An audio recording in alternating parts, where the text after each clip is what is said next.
Honorables députés, chers collègues, le quorum étant largement atteint, je déclare la séance ouverte. Je demande à tout le monde d'observer 1 minute de silence pour le décès de notre DE, Monsieur l'honorable Richard Katoni.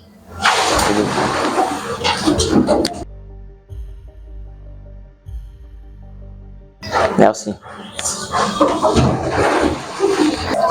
Nous passons la parole à l'honorable rapporteur Cynthia Mujinga Kabeya pour nous lire les points inscrits à l'ordre du jour.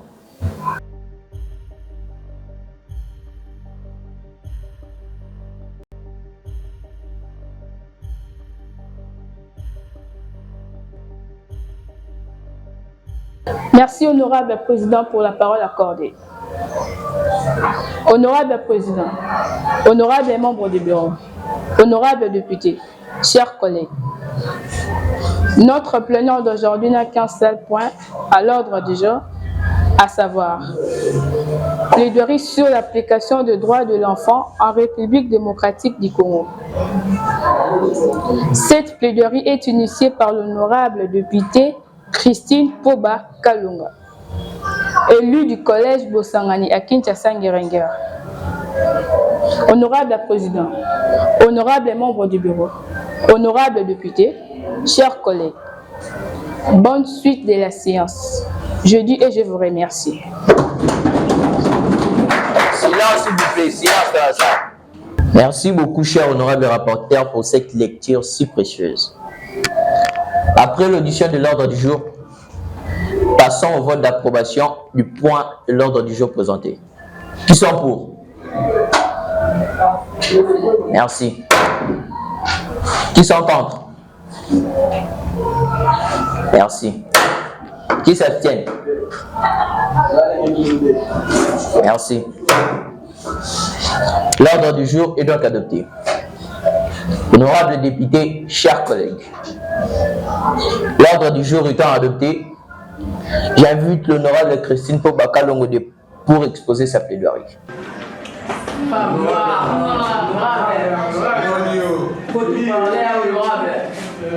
Merci, honorable président, pour m'avoir apporté la parole.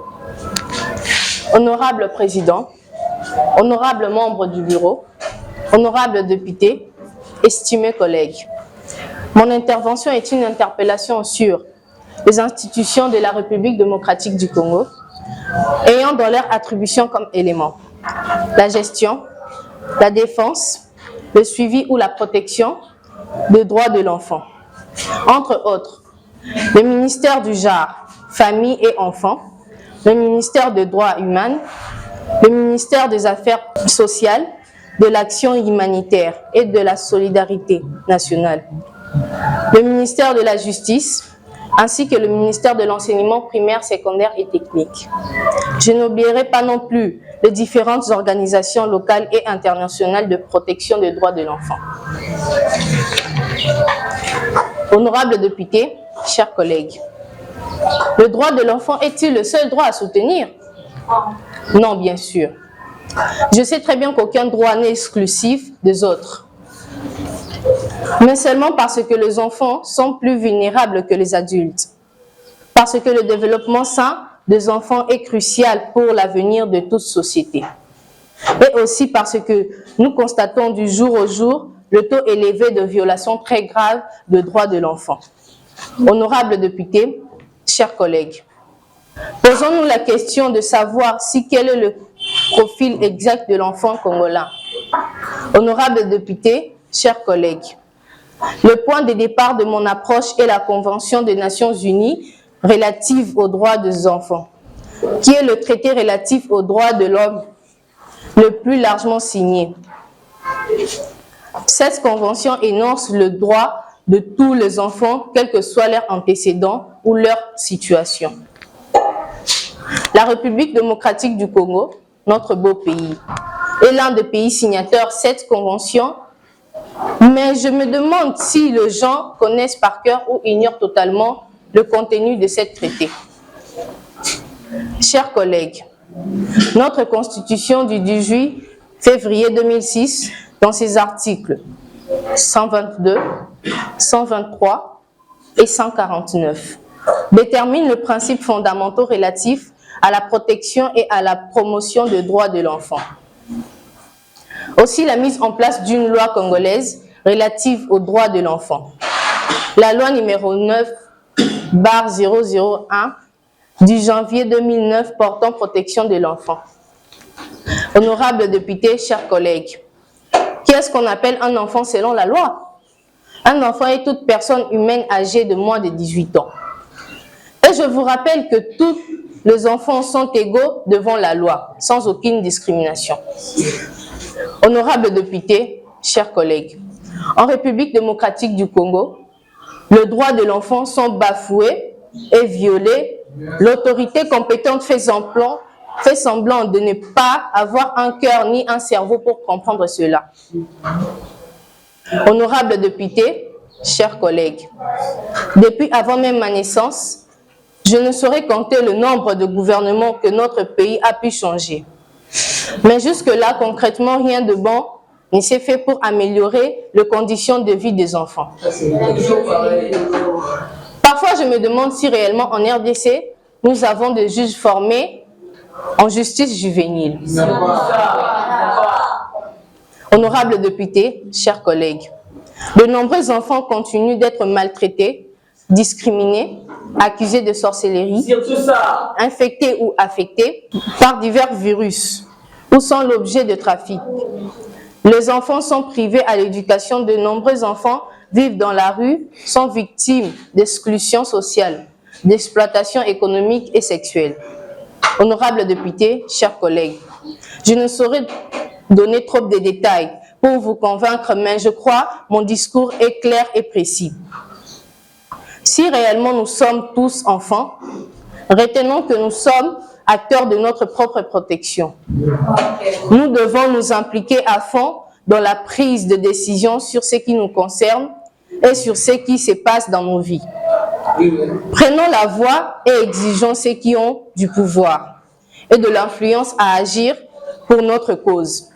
Honorables députés, chers collègues, je vous demande donc un large et profond soutien pour ma plaidoirie. Je dis et je vous remercie.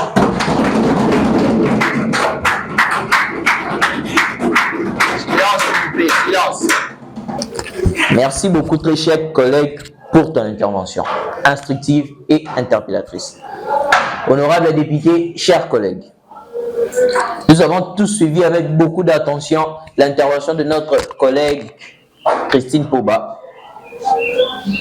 Je lance les débats en accordant la parole aux honorables députés qui se sont manifestés pour intervenir. Chers collègues, soyez brefs et précis dans nos interventions, car la plaidoirie est très claire. J'invite l'honorable Étienne Chibangou de prendre la parole.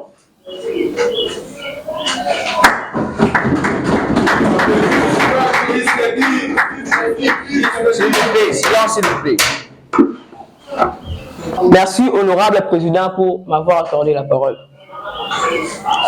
Honorable président, honorable membre du bureau, honorable député, chers collègues, je soutiens la plaidoirie de ma collègue Christine Poba.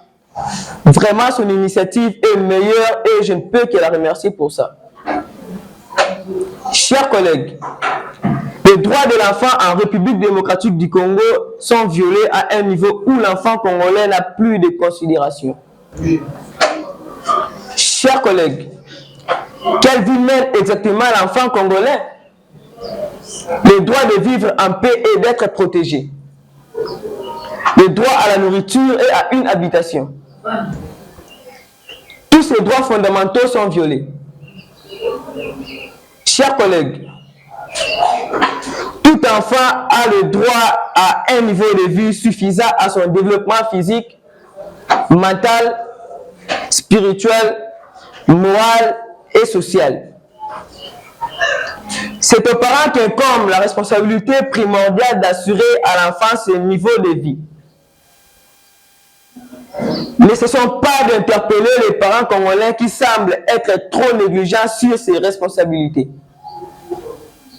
Chers collègues, malheureusement, la plupart des parents congolais ont déjà eu même un niveau de vie trop bas et insuffisants. Comment alors ils vont réussir avec cette tâche?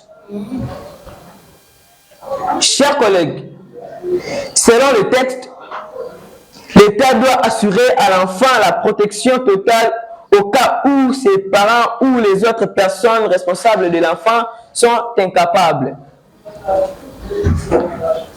Chers collègues, voici les articles qui sont violés presque chaque jour. Les articles 3, 6, 7, 27 et 38 de la Convention internationale des droits de l'enfant, ainsi que l'article 13 de la loi congolaise numéro 09/001 du 10 janvier 2009 portant protection de l'enfant. Honorable Président, chers collègues députés, faisons hautement entendre notre voix afin que nos droits soient assumés. Je dis et je vous remercie.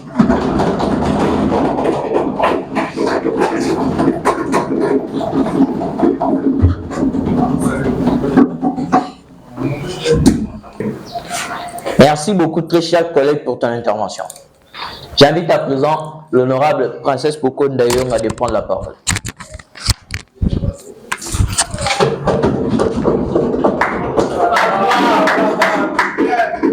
Merci beaucoup, honorable président, pour la parole. Honorable président, honorable membre du bureau, honorable député, chers collègues, il faut être cinglé pour ne pas voir ou accepter que les droits de l'enfant sont gravement violés en République démocratique du Congo. C'est peut-être parce que jusque-là, nous n'avons pas une justice efficace ou encore parce que la justice congolaise est trop politisée. Chers collègues, si nous consultons les articles qui sont violés presque chaque jour, les articles 19, 22, 33, 34, 35, 36, 37, 38 et 39 de la Convention internationale des droits de l'enfant, ainsi que les articles 57, 58, 59, 60 et 61 de la loi congolaise numéro 01/001 du 9 janvier 2009 portant protection de l'enfant. Nous allons constater que tout enfant a le droit d'être protégé contre toute forme de violence physique ou physiologique, contre les abus sexuels, la maltraitance, la cruauté, l'exploitation, l'enlèvement, la drogue, contre la guerre et enrôlement comme soldat, et d'être aidé dans tous ces cas. Chers collègues députés, chaque mois, nous enregistrons plus de 100 cas de violation des droits de l'enfant dans l'ensemble du territoire national. C'est vrai. Allons dans l'est du pays. Les enfants arrivent même à se demander si réellement le concept droit de l'enfant existe. Où sont les gouvernants? Que font concrètement les organisations locales et internationales impliquées dans la protection de l'enfant? Chers collègues, réfléchissons ensemble comment pallier à ces problèmes malgré les différentes contraintes que nous connaissons. Prenons en charge ces problèmes sans relâche. J'ai dit et je vous remercie.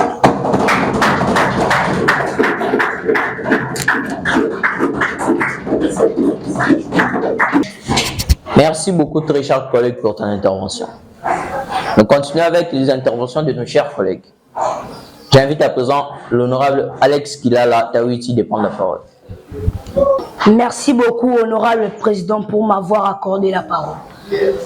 Honorable président, honorable membre du bureau, honorable député, chers collègues, à tout moment que je réfléchis sur ces sujets, voyons comment les enfants sont maltraités en République démocratique du Congo.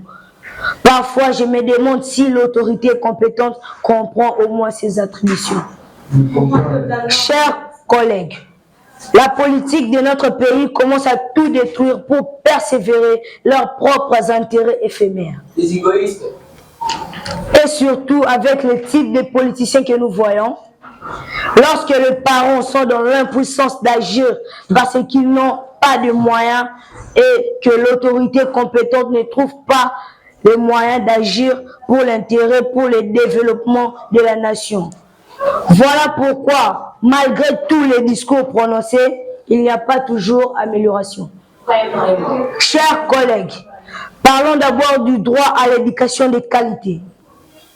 Chaque enfant a droit à une éducation de qualité qui apprenne aussi à vivre en paix, à respecter les autres personnes et à protéger l'environnement.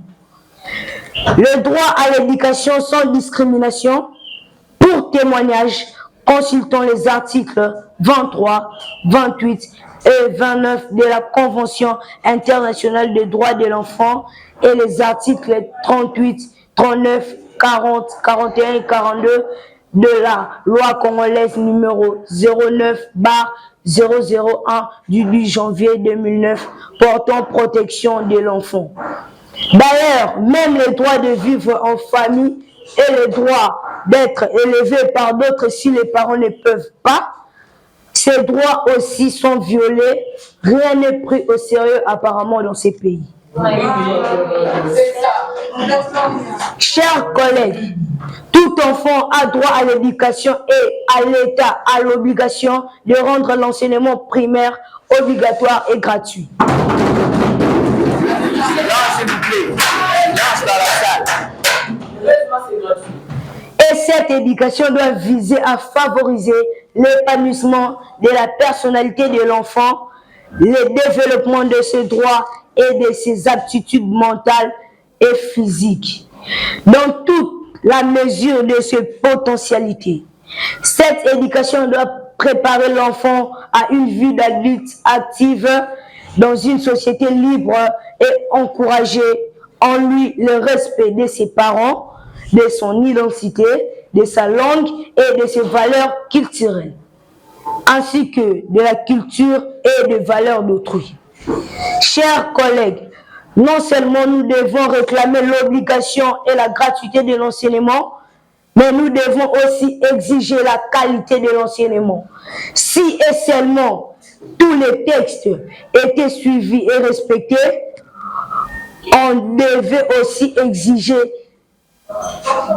On allait même être classé parmi les meilleurs pays en matière de l'éducation. Malheureusement, nous assistons à des phénomènes terribles dans l'enseignement. Si dans les affaires sérieuses du développement de la nation, mais les gouvernants ne tiennent pas compte de ça, nous sommes en train de nous sacrifier. Honorable président, honorable membre du bureau, honorable député, chers collègues, posons des actes forts et restons stricts pour l'intérêt de l'enfant congolais. J'ai dit et je vous remercie.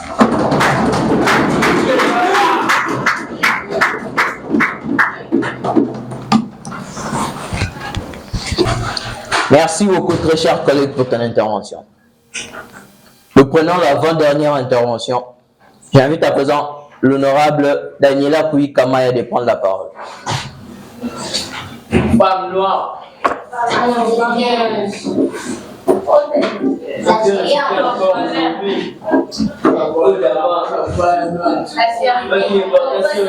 Silence, s'il vous plaît, silence, silence. Merci beaucoup, honorable président, pour m'avoir accordé la parole.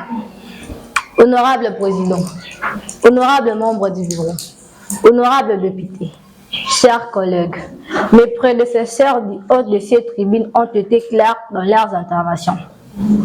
Moi, de ma part, je vais juste parler d'un droit fondamental qui est celui de la santé et le soin. Tout enfant a droit à la santé, aux soins, aux informations pour être en bonne santé, à des soins spécifiques, à cas de handicap. Je ne manquerai pas aussi de donner quelques références juridiques. Consultons les articles 23, 24, 25 de la Convention internationale des droits de l'enfant et les articles 21 et 22 de la loi congolaise, loi numéro 09/001 du 10 janvier 2009 portant protection de l'enfant. Chers collègues, Tout enfant a droit de jouir du meilleur état de santé possible et de bénéficier des services médicaux. L'État doit mettre un accent particulier sur le soin de santé primaire et le soin préventif, sur l'information de la population, ainsi que sur la diminution de la mortalité infantile. Mais est-ce que notre gouvernement s'efforce réellement afin pour assurer qu'aucun enfant ne soit privé du droit d'avoir accès à des services de santé efficaces? Je ne sais pas. Zéro. Je ne sais pas. Chers collègues, Silence, s'il vous plaît, silence. chers collègues, ma mère m'a toujours dit ceci. Avant de prier, il faut d'abord croire. Avant de parler, il faut très bien écouter. Avant de juger, il faut bien comprendre. Avant d'écrire, il faut très bien réfléchir. Avant de dépenser, il faut gagner en avance. Et avant d'abandonner, il faut toujours essayer. Je demande donc à tout le monde que cette plaidoirie de notre collègue Paul Bakalongo soit soutenue partout. Je dis et je vous remercie. Merci très chers collègues pour ton intervention. Nous sommes arrivés presque à la fin des interventions. J'invite à présent l'honorable Kenos Mbiavang Atouma de prendre la parole. Et c'est avec son intervention que nous allons mettre fin à notre séance plénière d'aujourd'hui. Merci, honorable président, pour m'avoir accordé la parole. Honorable président, honorable membre du bureau, honorable député, chers collègues, je crois que déjà tout le monde est éclairé sur le niveau de violation des droits de l'enfant dans notre pays. Honorable président, nous devons maintenant mettre en place une commission chargée sur les questions des droits de l'enfant afin de pouvoir nous synthétiser tous les droits de l'enfant, les regroupant même à une dizaine de thématiques. Cela va nous permettre de bien voir quel ministre il faut interpeller afin qu'il y ait une amélioration dans ce sens. Honorable président, honorable membre du bureau, honorable député, chers collègues, déjà nous avons réussi à mettre en place ce Parlement junior, malgré qu'il n'est pas officiellement reconnu dans nos lois. Je demande que le bureau initie les démarches pour attendre l'autorité compétente afin que les recommandations de ce Parlement junior soient prises en compte. Chers collègues, le début de toute chose a toujours été difficile. Restons soudés. Supprimons d'abord nos couleurs et tendances politiques afin de lutter pour l'intérêt général. Laissez-moi par cette occasion remercier des messieurs Martin Woto et les seigneurs monopolaires encadrement. Merci.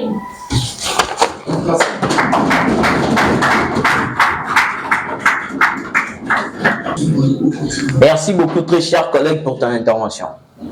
Chers collègues députés, après avoir suivi toutes les interventions sur les droits de l'enfant, nous interpellons d'abord en premier chaque enfant congolais de se réveiller pour réclamer ses droits. Nous interpellons aussi tous les parents congolais de prendre conscience sur les responsabilités qu'ils doivent assumer. Et enfin, nous interpellons aussi tous les ministères concernés directement ou indirectement sur la protection des droits de l'enfant, ainsi que les organisations locales et internationales de se conformer aux attributions liées à leurs institutions. C'est ça, Président. Chers collègues députés, nous avons aussi tenu compte de toutes les propositions de nos confrères. 2 commissions vont être mises en place avec 2 objectifs différents. La première commission va traiter les problèmes du traitement à fond de tous les droits de l'enfant. Et la deuxième commission va accompagner le bureau pour les démarches liées à l'officialisation de notre structure Parlement junior de la RDC.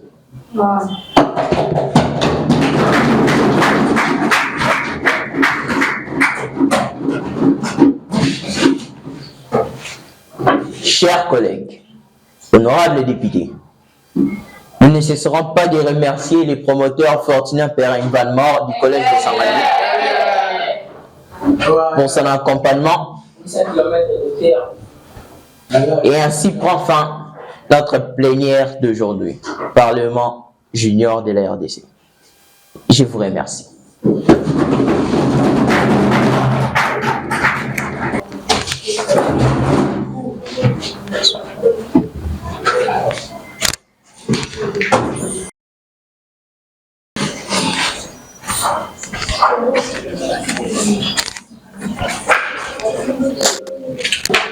Commencez par sortir. Merci beaucoup.